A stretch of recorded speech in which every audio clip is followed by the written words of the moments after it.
Lin Biao is a very smart man who tried to stay away from it. But he too got pulled into it by Mao Zedong himself.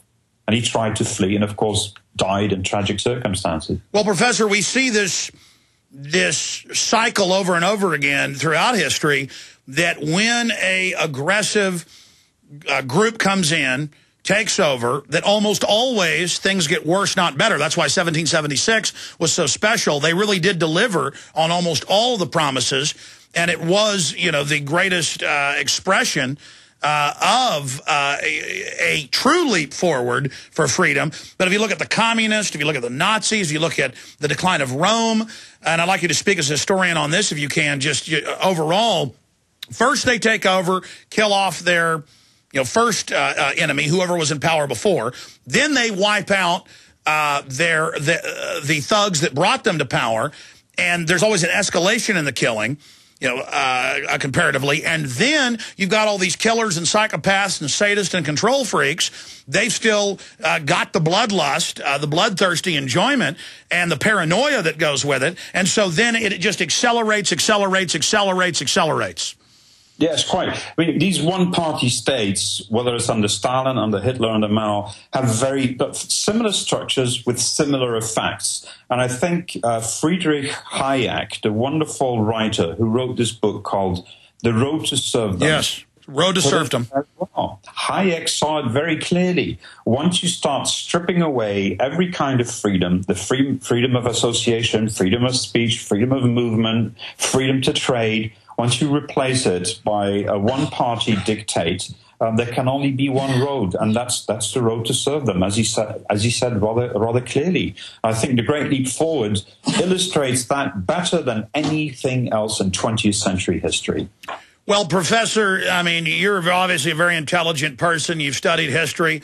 Are you not concerned about global parallels now with this global corporate elite who use collectivism at the national level to consolidate power, to then combine and move the nation's wealth into their corporate arms? I mean, globalization, when you really study what it's for, as the head of political science at Georgetown wrote, Bill Clinton's mentor, that this mega corporate elite, they'll fund fascists, communists, thugs.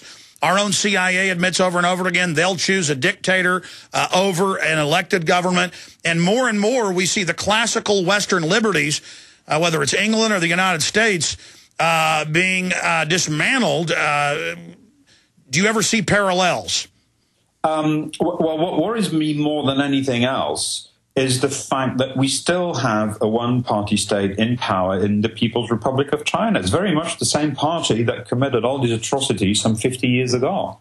Now, right now, the number of people who actually see China and the authoritarian state it represents as an example to be followed, I find that extremely worrying. And what I find even more worrying is what might happen if things go bad economically. What if that bubble bursts?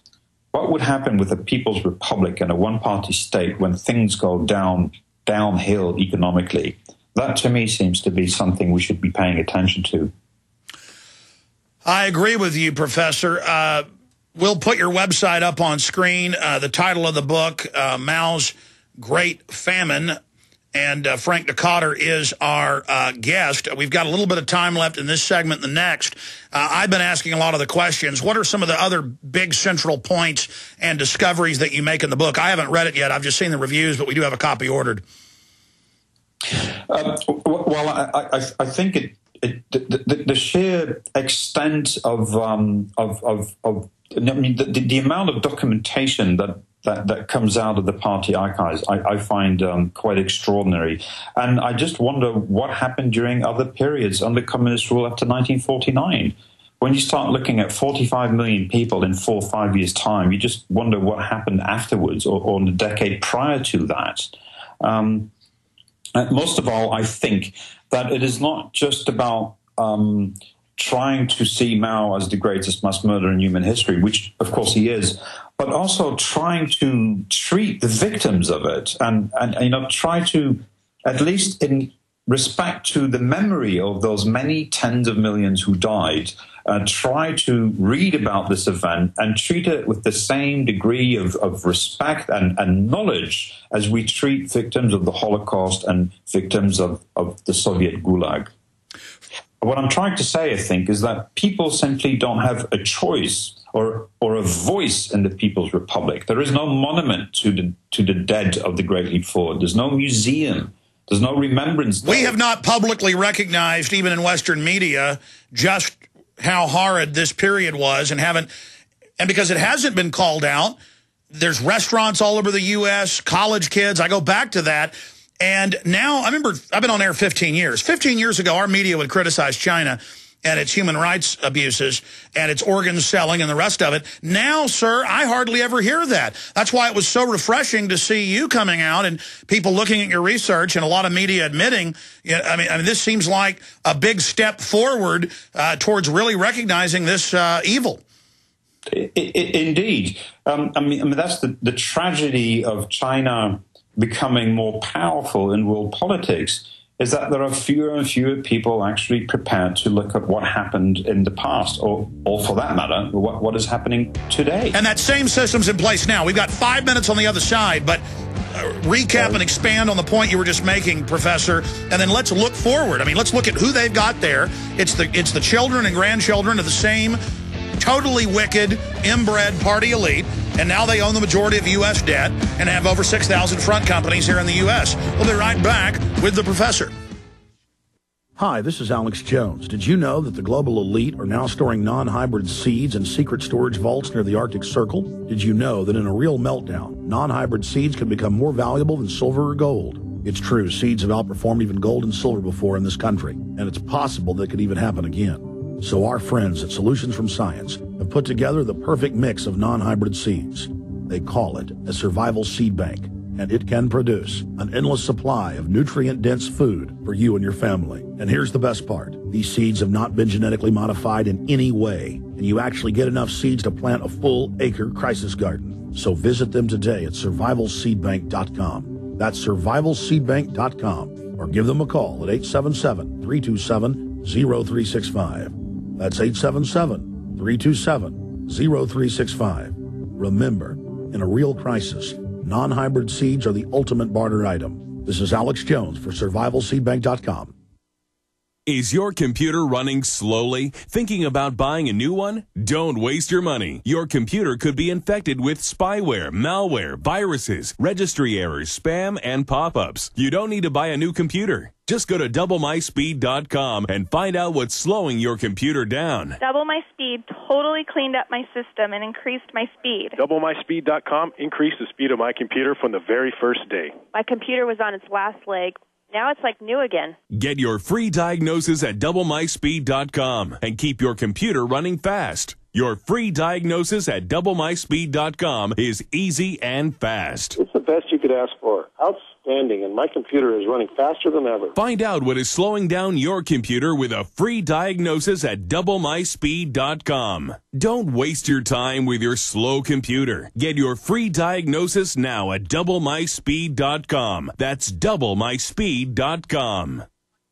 This may surprise you. Type 2 diabetes has reached epidemic proportions among both adults and children. You or someone you know may have it. Managing type 2 diabetes in conventional ways is a never-ending task. But this good news may also surprise you. A recent UCLA study proved that type 2 diabetes can be reversed in only 21 days. Purium Health Products recently developed a product that mimics the healthy diet used in that UCLA study. Called Scoop of Greens, an easy, great-tasting, affordable way to give your body the nutritional tools to help it overcome type 2 diabetes. Scoop of Greens has been awarded the Diabetes Resource Center seal of approval, so you know it's safe. See Scoop of Greens and other world-class whole living foods and nutraceuticals at diabetichealthsolution.com. To order, call 888-747-6733. That's 888-747-6733. Mention GCN for a healthy discount and ask about the buy 3 get 1 free special. Start keeping type 2 diabetes in check at diabetichealthsolution.com. You've got it. This transmission is coming to